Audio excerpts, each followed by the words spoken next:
Welcome back to another day on the ranch. Today I wanted to talk about really the benefits of regenerative agriculture, or in our case, rotational grazing. A week and a half ago, Arianna and I went out of town for our anniversary, and one of our friends came and did the milking, took care of the cows, but I wanted things to be really easy for her, so that she wouldn't have to go get the cows from way far away, anything like that. And we separated the cows from the heifers. That way the heifers wouldn't be getting in the way trying to get out when she was bringing the cows in to milk. And so we're in the pasture right in front of the house. And basically I just cordoned off 3/4 of an acre, 2/3 of an acre, somewhere around there. That way the cows would just stay in here for, gosh, at that point it was 3 days. 2.5 days basically was the plan for them to stay in here. Turns out, while we were away, we got really bad sunburn. And so, like, when I say bad sunburn, like the worst I've ever had it, like 2nd degree burn, sunburn, like stepping outside was painful. Wearing pants, without pants, whatever, if I stepped outside and the sun hit my legs in any point, it was like excruciating pain. So obviously when we got back, I still had to milk the cows. For that reason, I didn't move the cows. I just left the cows up here. I took the line down, separating this. That way they would have more area, and really they just weren't getting moved as frequently. And so it is now Thursday, the following Thursday, and we left Saturday morning the 8th, and it's now basically 2 weeks later. And as you can see, the cows are still in here. I've just slowly given them more space in here, and I left the water trough over here, had it on a timer, just filling up. And so what I wanted to do was really just kind of show you the downsides of not moving our cows and not rotationally grazing them, because it's been not even 2 full weeks that they've been in here, and you can already see the damage that they've done to the pasture, which isn't ideal. It's kind of frustrating, but at the same time, it's like there was no way that I was going to be able to manage moving them and all that, just with all of the pain that I was in. Thankfully, recovered. Legs are still shedding a little bit, but we're in much better shape than, the last week or so. So over here is the water trough. This was initially up here, and as you can see, this is like just dirt. This was all grass, just like everything else you see around here, but it is dirt. Because it's on a timer, obviously it's gonna run for however long it runs.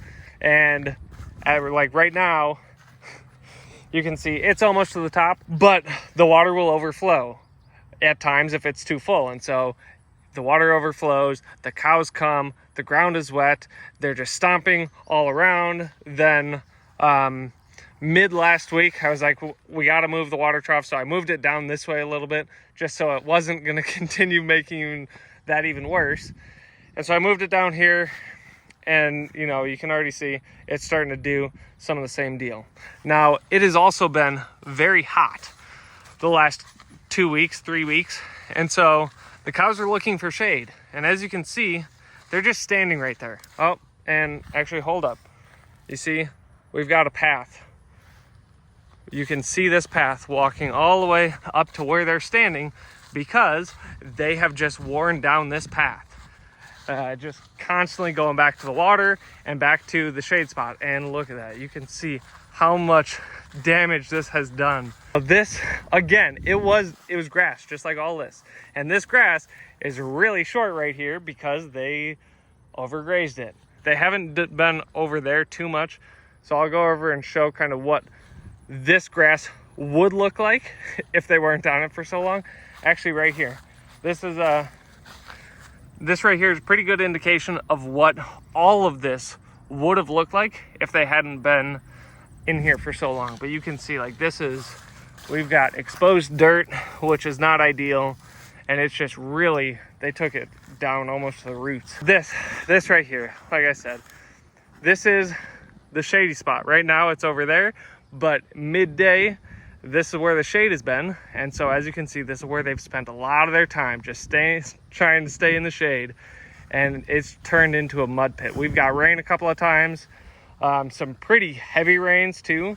And so you can just see all the holes and all that mud. And Now Essie's usually pretty clean, as she is right now.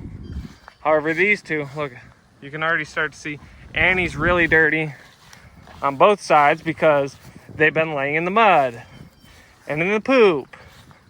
And you can just see how dirty they are.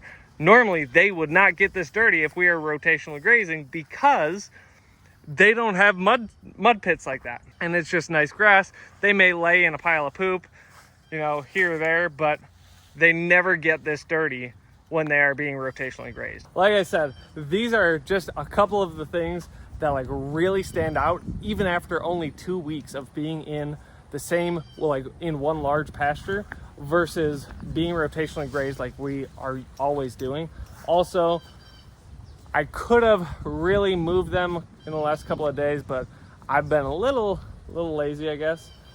Just really enjoying how easy it is to get them out for milking and just send them right back. That is coming to an end because we've got to get these ladies back with the heifers and get them moving and let all of this recover, because this has not had any recovery now in 2 weeks, which again, not ideal, but unfortunately things happen, and you know, we could have fought through it, and I really would have been not in good physical space. I don't know. Basically, just a really quick video. Wanted to show what we've seen here in 2 weeks, what kind of damage can be done in just 2 weeks, not even, by not keeping the cows moving like they naturally would. So that's going to be it for this video. Hope you guys enjoyed it. If you did, hit that thumbs up, and we will see you next time.